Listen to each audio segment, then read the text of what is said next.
Sandro Marcos and Yasi Pressman, magjowa nga ba? Ating alamin.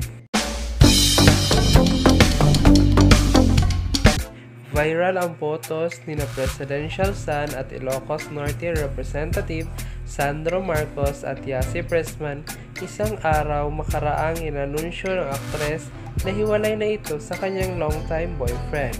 Unang ipinost sa TikTok ang mga larawan ng dalawa na nakuha umano sa isang after-party event.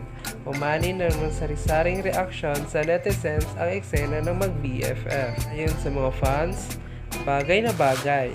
Ang clingy naman maging BFF ni Yasi, lalo na kung may GF si Sandro. Sandro looks medyo uncomfortable. Grabe ang linkis agad. O diba may starlet na GF itong si Sandro? Post siya sa Itbulaga, baka magselos yun, hahaha. Nye mukhang mag-ate.